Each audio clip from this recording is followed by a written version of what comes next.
Welcome back to the Gabagools Podcast. I'm your host, Jeff. This is episode 31. With me today, the Cuzzo, Dan. How we feeling? Feeling light, feeling limber, feeling ready to go on this beautiful Monday. As we usually start off with, we'll take you right through the weather again. Beautiful 78 degrees out there. The sun is shining. Just an absolute beautiful day out there. If it could be like this pretty much all year, again, I'd take it every day. Unfortunately, in Chicago, we can't have that with our hot summers and our cold winters. But I tell you, man, 78 out there. Took the pooch for a walk today already. She loved it. I loved it. Beautiful start to the day. Yeah, it was beautiful out this morning too. Yeah, probably try to catch a walk this later afternoon as well. But yeah, overall good. Compared to they're having a hurricane, so at least we don't have to deal with that being in the Midwest. We'll say that. No Helene for us, thank God. No, sometimes you get the after effect though. You get some of those like lingering storms that come through, but no. But on back to the sports related part of it, hell of a day we have for sports. We got Monday night doubleheader. You got the Lions Seahawks, and then you got the Dolphins versus Titans, which that could be an interesting one just based off of the quarterback play. And then right now we have the Braves Mets playoff implications. It's a doubleheader today too, so pretty much we'll break it down really quickly for everybody. Is just and we'll touch on some football. We have Braves versus Mets. Braves are up 3-0 as we speak. If they win, they're basically in, and then if they sweep the Mets, that means the D-backs are in. But if the Mets pull out the second game of this doubleheader, they are also in. So should be interesting.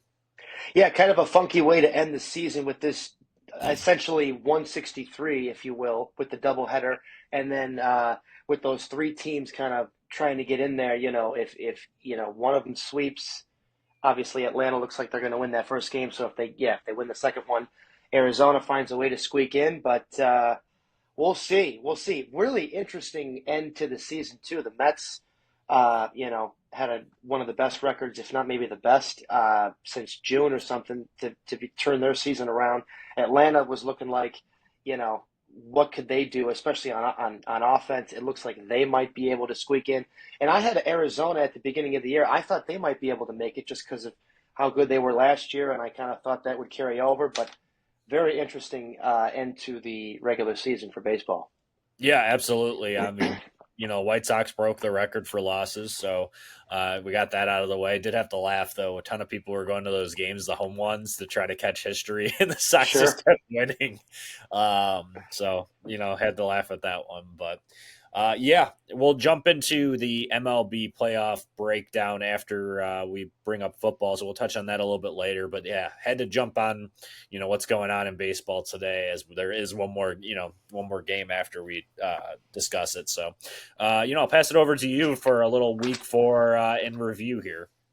We got a little Chris Berman-like review for you, so got to make sure we're ready to go here. We got starting off on Thursday night, Cowboys outlast the Giants 2015. Malik Neighbors. I just drew a little face here with my eyes kind of popping out of my head like, boy, does he look good.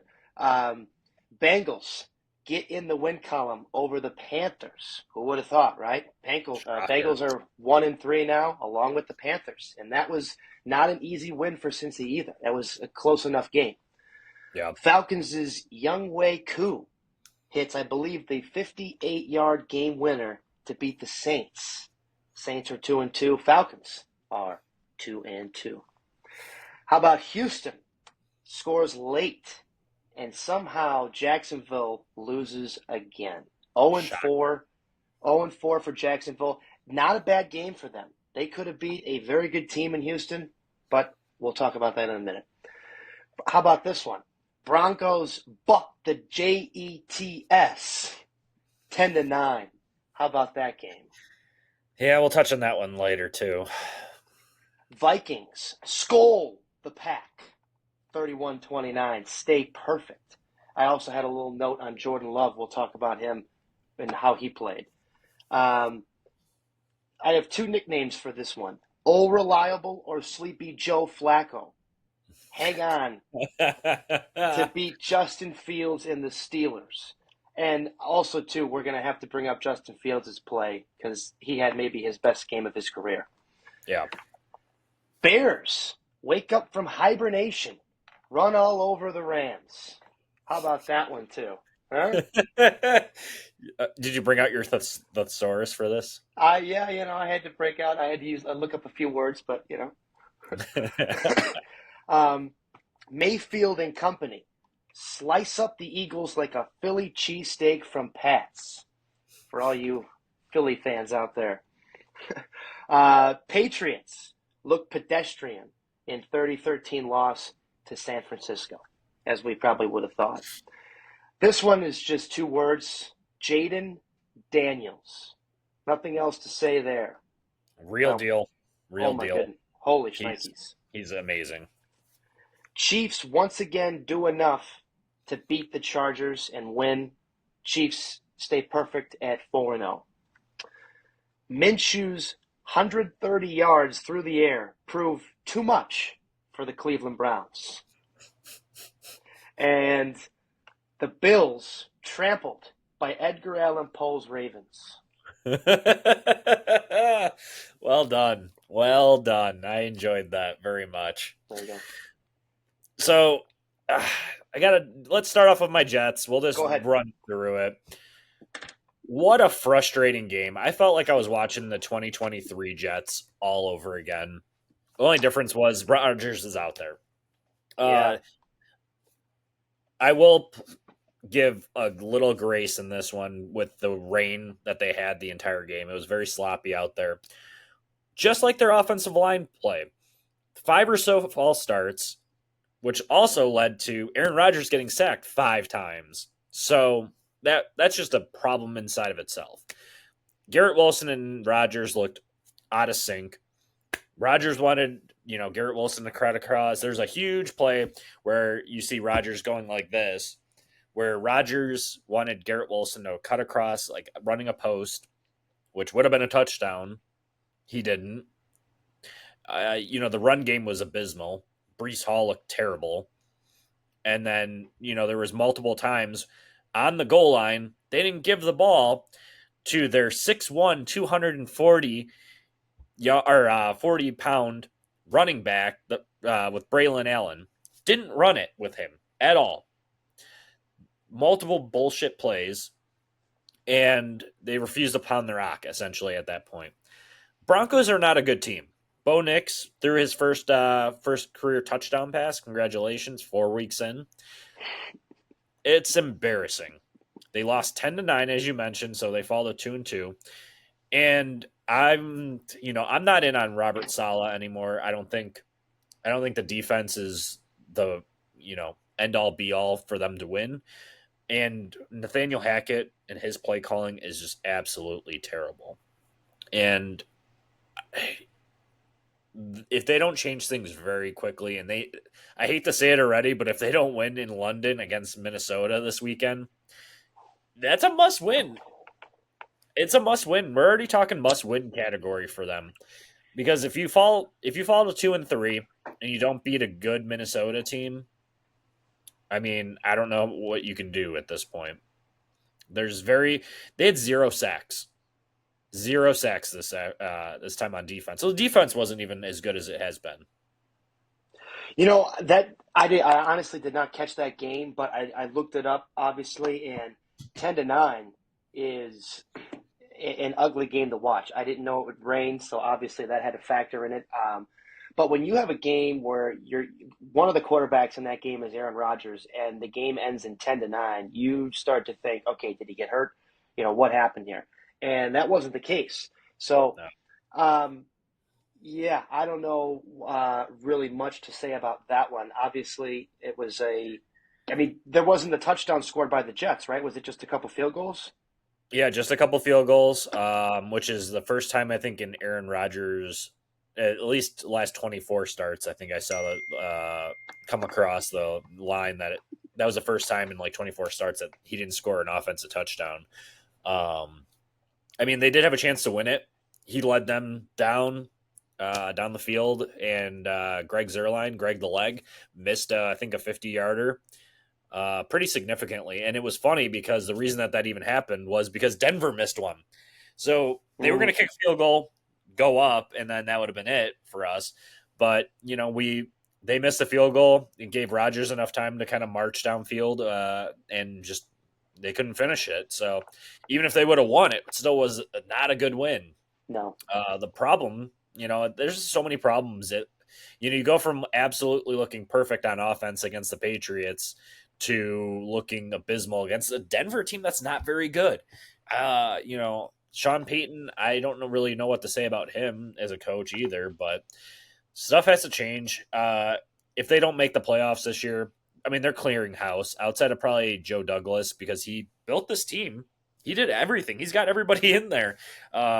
But I would look to see the Jets probably try to get somebody on defense to help on the edge because they got no movement to this game, and it doesn't make any sense to me. And this game was in New York, right?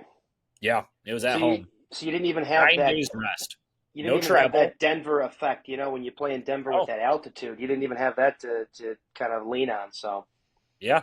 Yeah, and there was no excuse. And it was funny because they showed another statistic too of like Rodgers coming off like 9 days rest. He was like 13-0 and threw for like 12 touchdowns. So not good. yeah, tough. Definitely a tough one. Probably the ugliest game of the week. Yeah. Well, on the other side, as you mentioned with Caleb Williams and the Bears, they won 24-18. Caleb connected with DJ Moore finally, 9-yard touchdown pass. He did account for 4 scoring drives, so that's good. Bears are at least scoring. But you got the shout out DeAndre Swift, Yeah, huge game, 16 for 93 and one on rushing wise, and hmm then 7 for 72 receiving. yeah, That's a huge game. huge. I know that they had their little powwow with Shane Waldron this week or last week and said be more aggressive, and it kind of looked like they were. I mean, 24 points. They could, we're still working through the rookie quarterback, but just a well balanced game in my opinion, and they look good. No turnovers from Caleb, so Yeah, I was happy to see us win. I don't think we were expected to win, especially with the Rams.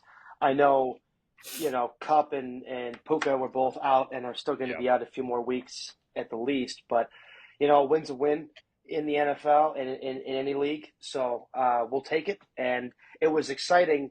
Uh, it was a little frustrating for me to see Swift look so good because I'm playing against him in one of my fantasy leagues, and Yep. it was looking like I actually might go 3-1 in my dynasty rebuild league to start the league. I mean, it was just, people would have been like, "Wait, hold on, what's going on here? Something's not right." But still have a chance to win that game tonight. But yeah, Swift was great. I mean, we've mentioned it, the first 3 weeks of the season, we've had no running game. So to go from no running game, I don't even know if we had 100 total yards on the ground in 3 weeks. And Swift had almost 100 on the ground, and then, like you said, added another 50 or 70 through the 72. air. So, Yeah, that so was yeah, huge. huge, and good to see us get the run game going, and good to see us look good against a Rams team that um, is 1-3 now to start the year. Not the way they wanted to start, but I don't. You'd have to answer this more than I would. Obviously, their defense probably maybe isn't great, but this is not a bad team. I would not think, especially when they get those two receivers back on offense. They, I mean, that's a good offense. I They're wouldn't have pretty expected banged them to go up. 1-3. Yeah, they're pretty banged up just in general. Like you Yeah, mentioned, the 2 stars at wide receiver with Cup and Puka are out. But their offensive line also is just destroyed. But Kyron Williams, let's just talk about that guy. Everyone, especially from the fantasy perspective, this offseason, everybody's offloading him. He's going to be no good. They drafted Blake Corum to come in. Blake Corum has played like virtually no games. So egg on their heads for, getting rid of or everyone staying away from Kyron Williams. I mean, he's been awesome as advertised again. It's good to see. Good to see. And we got the Mets who have 2 men on and they are down 3-2 now. So we might actually end up with a closer game than we expected for this Braves one. But back to football. Yeah, Bears defense showed up again. I think that's going to be the focal point, is that the defense is going to keep them in games, and it's going to be on Caleb Right. to and the play calling just to keep it rolling. So good for them. Keep it rolling. You said so. We talked on Dallas and New York with Malik Neighbors just breaking out before our eyes. Arguably, you could say in fantasy football, he might be the wide receiver one, because just based off of volume and just his play, he's incredible, Yeah. and he could be even better. I mean, there people are saying about how they were criticizing him on a couple fourth downs that he dropped a couple weeks ago. I mean, give him some credit. He's seeing the ball like 18 times a game, which I think I said too on our fantasy preview show that based off of volume alone, he might be the 1-3 overall. I mean, it's hard with Jaden Daniels now showing what he is, which we'll touch on him later. But my goodness, I mean, Giants still suck, but I think Dallas might not be very good, and it's not getting any better for them. Micah Parsons got hurt; he's going to be out a couple weeks, and then Demarcus Lawrence. So their pass rush is absolutely gone. So that might be a streaming option against Dallas right now too. If you see them, if you see an offense out there, you might want to stream those players against them. No doubt. And you definitely mentioned it with Neighbors and the volume. I mean, he's the last 2 or 3 weeks. I mean, Daniel Jones is actually throwing him the ball, and it's mainly him, which is great for me because I've got Malik in one of my leagues. But yeah, I mean, when you're throwing the ball to someone 15, 18 times a game, you got to like your odds. And when he's catching everything, he's been unbelievable. It's always fun to see a receiver who's supposed to be that good on a team that really isn't that great, with a quarterback that's so iffy at best. But when you're putting up these numbers, it's scary to think if he had, a top 10 quarterback to throw to him. Oh my, holy shit! Right, it's incredible. Mets just took the lead. Really? Yeah. 4-3. 4-3, top 8, man on first, 1 out. Wow. I mean, that Spencer Schwellenbach pitched a heck of a game. I don't know if he went 6 or 7 innings. And he went gave 7 up like innings. Yeah, they took him out. They put Iglesias in, and then just went downhill from there. We'll see. We'll see what happens. I was convinced the Braves were going to win. Yeah. I mean, they could have been thinking, "Hey, we got Chris Sale coming in Game 2. We'll try to win that one." But I'm interested to see what the Mets do. If the Mets pull this out, if they end up benching Severino and letting the Braves in, or if they're assholes and just being like, "Hey, let's let the Diamondbacks get a shot at this." So we'll see. That is interesting, yeah, because obviously if you win the one, you're in. You don't have to win the second one. So that is, do you rest your guys? Do you not want them to play 2 games? Most times in most doubleheaders, that's what you do. You don't usually have guys, your superstars, play both games. So yeah, that's a good point. And yeah, it was looking like Atlanta was going to win that game.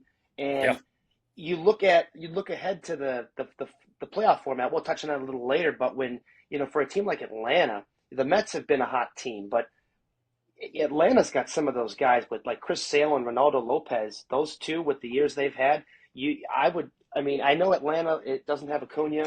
The offense hasn't been great, but I think Atlanta would still scare me more than the Mets, even though the Mets have been on a roll. Yeah, and they just hit another home run too. Oh my good Lord! Oh, that one was launched up into like the upper deck of it. Well, don't listen to what I'm saying then. Maybe the Mets are just on a roll. I don't know. Yeah, Brandon Nemo. Anyway, back into we're going to transition into Atlanta. We're seeing this. I mean, I don't know what happened this week, but Bijan had 2 carries in the second half. I don't know if Raheem Morris took a page out of Arthur Smith's book in the second half and was just like, yeah, let's not use our best player here. Also, Kyle Pitts put up a clunker in fantasy football. He put up 0. I mean, I don't have a whole lot of stock in him. I have him in 2 leagues out of like 7 dynasty. Still, the dude just can't. I don't know. They're not using him.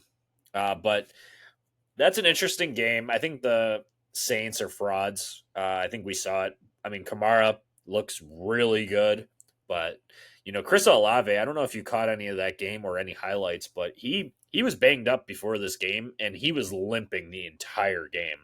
And he kept going out there catching a ton of balls from Carr, but you know, Atlanta is kind of what we thought they were going to be kind of around 500 this year at least. We'll see if Cousins is the guy or not. That might not be it, but it could be the play calling. I don't know. We'll have to wait and see.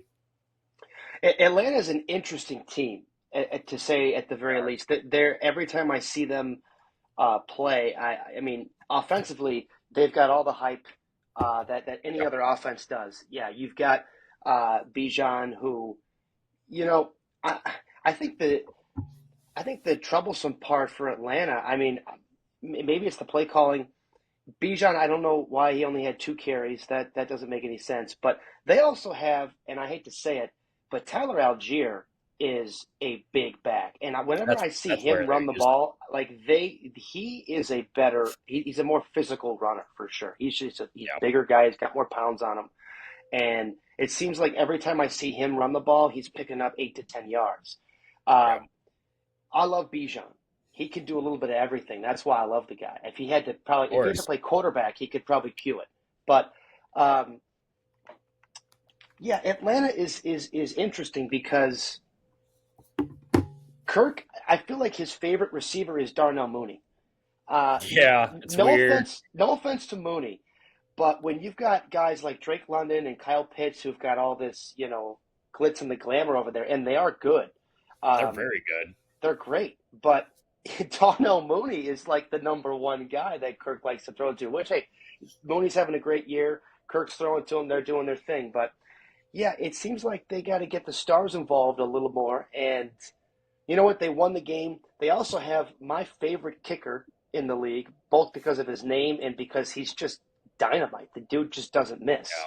Um, for them, that was a big win for them, obviously, to even up at 2-2. I would agree. I mean, I wasn't high on the Saints coming into the year, but they're still sitting at 2-2, so we'll see what they do. But Atlanta, every time I see them, I like offense just like most people do, and I like to watch them go because they got a lot of hype around them. And um, yeah, I don't know. Atlanta, they make you scratch your head a little bit. They started great in that Chiefs game, and Yeah.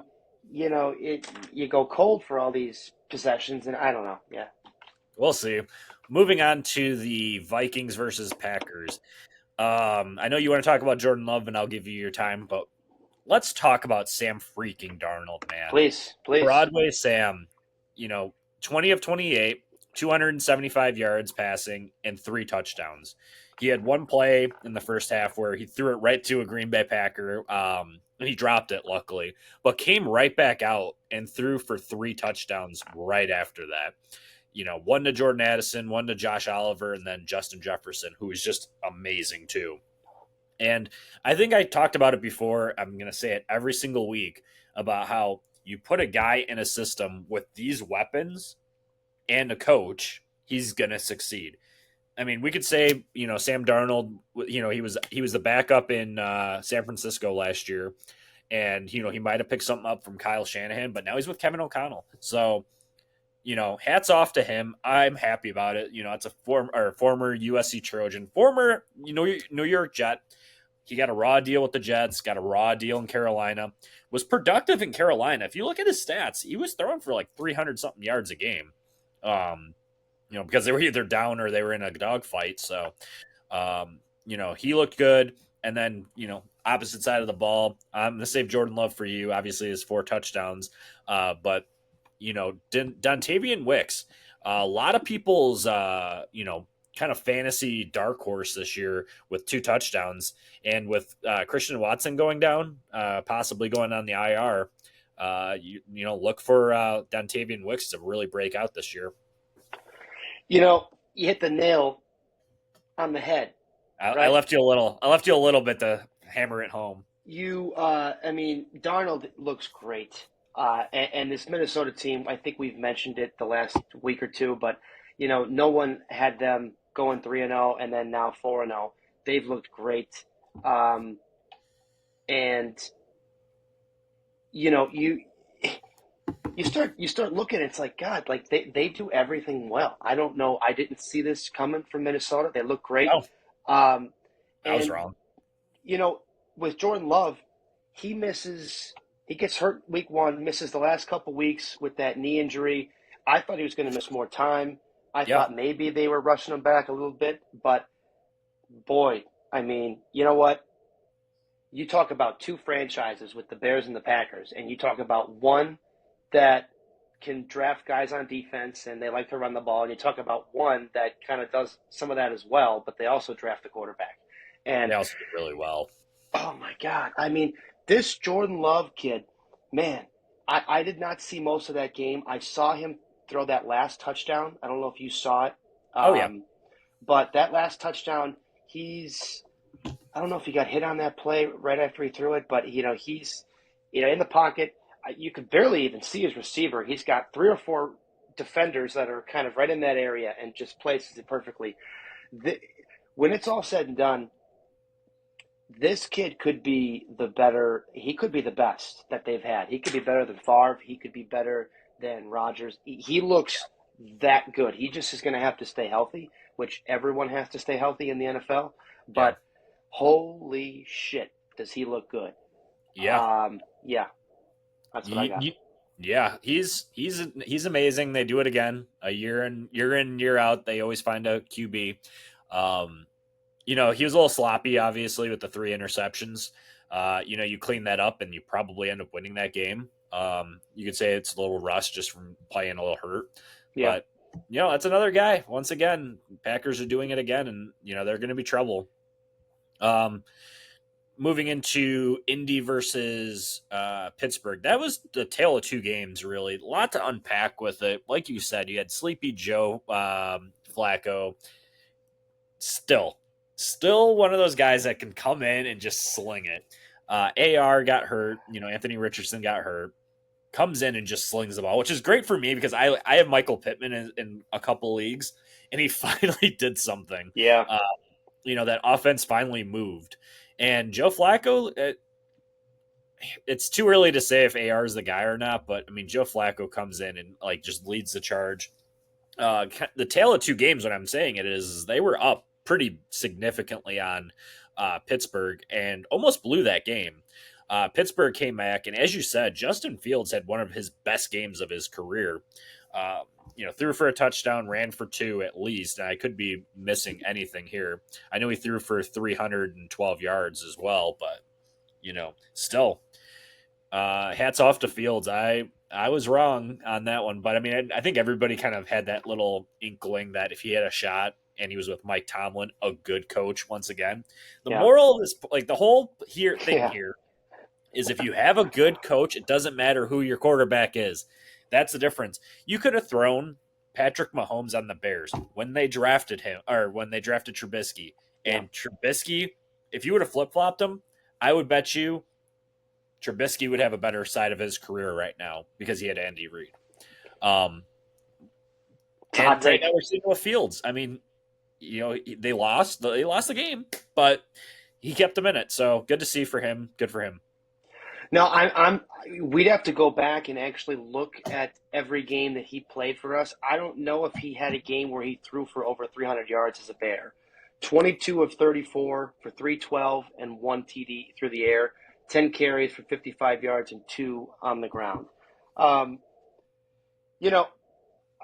think we've mentioned it too. Good for him. I'm happy that he's in a better spot. He's a good kid, and he's got arguably. I mean, when you're talking about the best coaches in the NFL, Mike Tomlin is on the shortest of short lists. He's one of the best. He's never had a losing record, I believe, as a head coach. And you bring a guy like Fields over. We all know he's got speed and he can run, and we all know he's got a strong arm. So he's got things that you can work with, and then Pittsburgh's got just such an elite defense, and they didn't even play that well. Yeah, they look like T.J. Watt was almost like like he didn't do anything, yeah. Which you don't see that from a Steelers team. That's why I said they came out flat and they kind of turned it on in the second half. But my goodness. Yeah, you're right on that, and you know, for the Colts, like you said, is AR the guy? I think it's still too early to tell. He looked really good last year before he got hurt. This year, it's been a little different. He hasn't necessarily had. I think he's had one game where he was solid, but the other games has not been great. And um, on a team like the Colts, that's not a bad team. I think they squeaked in the playoffs last year. I'm not 100% sure on that, but they were Mhm. right. If they didn't, they were right in there. I think they were right in there. So, you I know, think they had a shot, and then Minshew threw like a pick and lost the game. that sounds like that sounds like Gardner. But Yeah. no, and you know what? That was a good. That was one of the better games of the week, and good for Fields and good for the Steelers. Yeah. All right. We'll run through this game pretty quickly. Bengals and Carolina, as you mentioned, 34-24. Bengals finally got their first win. Burrow and Chase looked back to normal. Chase had that huge 65-yard touchdown across the middle. That was huge. Andy Dalton, that Carolina Panthers team looks it's a Bryce Young problem clearly, and this could be a problem with starting rookie quarterbacks right away that need to sit a year behind a veteran. But they Andy Dalton's kept him in it. Burrow played a clean game overall, and then Chuba Hubbard's been a real surprise for the Panthers as well, rushing for over 104 yards. So any of those Jonathan Brooks owners out there, good times to come as long as Andy Dalton is starting for you. Very true. And like I said with that one, Cincy, they played well. They finally get in the win column, but just like you said, that was not an easy win necessarily. I think they won by 10 against the Carolina team that hasn't won yet. Now they've looked a lot better with Dalton the last couple games, but when you're this team like the Bengals, they're supposed to be one of these Super Bowl contenders. You can't start 1-3, and you can't beat a team that hasn't won by 10. Cincinnati should have won this game by 20.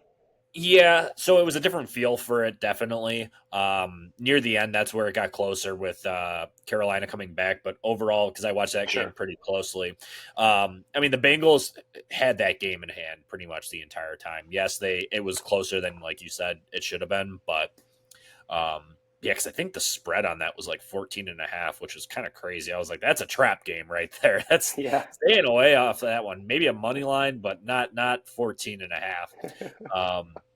But moving into Philadelphia versus Tampa Bay, Baker Mayfield, man, I love that for him because I was a fan of him when he was at OU, just because of his style.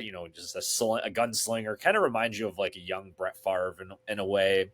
Um, revitalized his career with Tampa Bay, which good for him. And they pounded the hell out of Philly. Philly just is in a complete downward spiral, probably since last year. They were without their two top targets with Devontae Smith and AJ Brown. So you have to give Hurts a little bit of credit there. Barkley got it going. He had that big 50 or 60-yard run and got tackled at the goal line. But I think there's a problem. I think Nick Sirianni is not the guy. I think his little cute memes that he had with whether it's him crying at the Super Bowl during the national anthem or I think it was like a Thursday night game where they had the camera zoomed in and he's sitting there doing like this. I don't know if you've seen any of these gifs, but I think I've just seen the one where he was crying. I don't know if I saw the other one where he was yeah. vibing. Oh yeah, he's like nodding his head like oh, and I think he's just such a dick, and I think that's why he works out perfectly in Philly, just because he fits their fans where it's like he could be that guy, but he needs to be fired too. I wouldn't be shocked if he's gone, and then this is where Kellen Moore kind of takes off because Kellen Moore led Dallas to back-to-back seasons with their a top two offense. So I don't think it's him that's the problem. I think it's Nick Sirianni. And the press conference with Jalen Hurts, they pretty much asked, "Are you on the same page with your coach?" And he said, "Sometimes, pretty much." So not good for Philly. Yeah, the problem in Philly is a little head scratching too because you look at that team with Hurts and it's like they're not doing anything like they were a couple of years ago. So yeah, I think the bigger story for me with that is Baker. And you know what? I'm going to ask you this. Yeah. right now, who? I mean, I guess I don't know how I want to phrase this. Who's playing better? Who'd you rather have in that system, Darnold or Mayfield? Oh, They're pulling both at my playing so well heartstrings with right that. now. They both were drafted in the same draft class a couple years ago. They were Yeah. both supposed to be the bigger guys. It was kind of been the Josh Allen, Lamar Jackson show the last few years, but now these two are have kind of shown up a little bit. So I hate that you're making me choose, and I'm going to have to pick Baker because I've seen a longer track record, and that's it. And sure. I love Sam Darnold, and if I Oh, continue to see it all year, but I mean, Baker is playing out of his mind, he and is. it's working. I mean, you could have said you could have been speculating too that with David Canales not at the helm on the offensive coordinator for Tampa Bay that they would have like missed a step, and they haven't. So good for Todd Bowles, another Jets coach that kind of got a raw end of the deal because he didn't have anything around him to use. But yeah, moving into Houston at Jacksonville, Houston played a really bad game. Another bad game, and then at the end, CJ Stroud showed Yeah. why he's that guy, and led him down the field and won. As you said, Jacksonville 0-4. That's it for Doug Peterson. And a lot of question marks around Trevor Lawrence. I mean, just guys not getting it done, and you have weapons, you have offensive line, they did everything for him, so just not winning ball games. So it's kind of sad to see, but it's kind of funny because a couple years ago when the Jets drafted Zach Wilson, if they would have lost to the Rams, they would have had the first overall pick, but they ended up winning and it cost them Trevor Lawrence. So that's been like the running joke with the Jets is that they could have had Trevor Lawrence, but now it's like, did we really want him? I mean, I still say yeah, but we probably would have ruined him too. Most likely.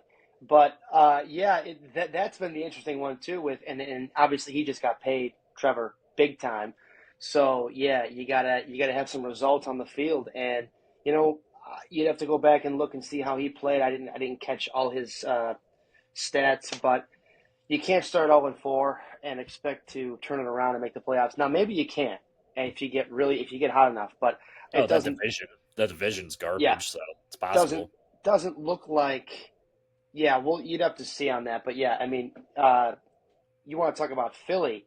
It's a tough time to be anywhere near the Jacksonville Jaguars football team. Yeah, if they even have fans, I don't know. Probably This do. is true. Um, that I was gonna say not a whole lot to say on that game. But do have some. Let's shout out our guy Jaden Daniels here. Incredible what he's done for that franchise. I think they had like a statistic where they didn't punt the ball for like 2 straight games or like 18 straight drives or something crazy like that leading up into this game. And he's just incredible. Took down the Bengals on Monday night and then comes right out and they absolutely punch Arizona in the mouth. Like absolutely smoked them. I like Dan Quinn as a coach too, but that just speaks levels to what Cliff Kingsbury put together for Jaden Daniels, and I think maybe that's what Cliff is he's just that offensive coordinator and he's an offensive genius, which we saw. I mean, he's a great coach for and his role. I guess we should dumb it back to like just that role because he was okay. Like Kyler Murray looked good when he was there in Arizona as the head coach, but I think he also kind of took too high of a leap with taking that head coaching job. But Jaden Daniels, man, he's the real deal. Probably unless Caleb starts stepping up and really like putting some numbers up, he probably will win the rookie of the year. I mean, you want to talk about efficiency? This kid's been efficient, and I'll say it a third time. Efficient, unbelievable what he's doing. I've Yeah, barely seen him play. I've seen some highlights, and I've got him on one of my teams, obviously yeah, in Harley. Gridiron. Yeah, so Yeah, um, I mean, holy shit is I mean, and like you said it too. Good for Washington. If I don't know if my buddy Brennan's watching this, but he's the diehard of all diehard Redskin commander, whatever you want to call him, fans. So, um, good for him. Good for them. They've ran the needed ball really well. Ran the ball really efficiently too. they've needed somebody to be the quarterback over there for I don't know how long. They've had so many guys they've tried to draft and tried to make be the guy. We'll see. We're 4 games in, but it looks like he's got the rookie of the year wrapped up. 100%. This game I'm not going to spend a whole lot of time on. San Francisco kicked the shit out of New England. Not a surprise there. Jordan Mason, though, until CMC comes back, he's going to be a running back 1 overall. Until further notice, just because of the way that they run that offense. Into Vegas versus Cleveland. What a sloppy ass game. So sloppy too. Vegas pulls out the win. Just overall, if you look at the stat lines, like it's just awful. Looks like Zamir White though isn't the guy. Looks like Alexander Madison is the guy getting all the carries for them. So that's interesting. I know that Cleveland did get kind of screwed by the refs because Amari Cooper had a huge 70-yard reception, and they had the touchdown, but they called it back. So I don't know. That was without Devontae Adams and Max Crosby too. Yeah, they were missing a couple of big guys in that one. I mean, yeah, I think you said it. Dirty game, kind of, ugh. Yeah, it was gross. Moving into Kansas City versus LA Chargers, 17-10, KC wins, but at what cost? Once again, they lose another star, Rashee Rice, because of Patrick Mahomes. Throws the pick, goes to make the tackle for whatever reason, and misses the Chargers guy, goes right into Rashee Rice's knee, towards his ACL. He's done for the year. At this point, you're going to start seeing Kansas City trying to trade for a wide receiver. Watch the Titans. If the Titans fall out of it in a week or two, I could 100% see them trading for Hopkins, but we'll see. Good point. And I'm mad at the Chargers with the way they started that game. And then you scored 10 points in that game. I think they had 10 points on their first 2 drives, if I'm not mistaken. And Pretty then much. You don't score the rest of the game. They should have won that game. They should have. They couldn't really run the ball efficiently. I think that was what the problem was when I was watching parts of it. Oh no, Atlanta's coming back. Oh, mama. On Diaz too. Oh, yep, 7-6. Ozzy Albies. Benches clear, or not benches clearing. Bases clearing. Bases were loaded and just hit a double. So incredible. What a game. Mets are still up 1? No, they're down. Oh boy. Oh brother. I'm having too many emotions, and I'm not even a fan of these teams. Yes, I'm wearing a Brave shirt because I went to the game. I went to that stadium. But regardless, Kansas City needs help at wide receiver. But I've said this yesterday, and I think the Chargers with Jim Harbaugh could be the team that would actually take that step forward to beat the Chiefs. And in this game, they played them tough. They had a chance to beat them, and they didn't. I think if you have Harbaugh in there a couple of years, I think you'll see the changing of the tide a little bit, being a little bit closer. I would agree. Chargers looked good for a team that's not supposed to have really anyone for Herbert to throw to, and Herbert's already banged up badly. So, yeah. And then, touching on Sunday night, Baltimore kicked the shit out of Buffalo, 35-10. King Henry showed that he is that guy still, almost 200 yards rushing. And then Justice Hill had 78 yards receiving. But Lamar, this is the Lamar that you want to see. This is the Lamar that the Ravens are the best team in the AFC, where he's not doing too much. He's not running the ball every couple seconds. He's not throwing it all the way downfield. This is why you bring in a Derrick Henry, to take the ease off of that. And the first couple games of the season, they did not do that. It was kind of interesting to see. But this is what I expected to see out of the Bills, too, is the lack of wide receivers for Allen to throw to. He looked like crap. He didn't hurt me in a couple leagues because I was up a significant amount, but not good. Not good for the Bills. No, and you hit the nail again, and I'll just close it with saying Tennessee, really good idea to let the king walk. Yeah, not. I mean, they had to. for him, for his sake, because he wanted to play for a winner, Yeah, I and guess. Tennessee is so far Oh gone yeah. from being a winner. But yeah, you hit it on the head with that too. It's you can't really do much with it. Gonna be an interesting week. Got games in London coming up, so hopefully the Jets get back on track. So we'll see. Um, we'll come out with part 2 of this episode, so we'll close it out here. This will be the football one, and then you'll be like, oh my god, they're wearing the same clothes. We're just closing it out so we don't have a hour 25-minute here for our baseball preview. So close it out here. Hey, I hope you guys like us. They will.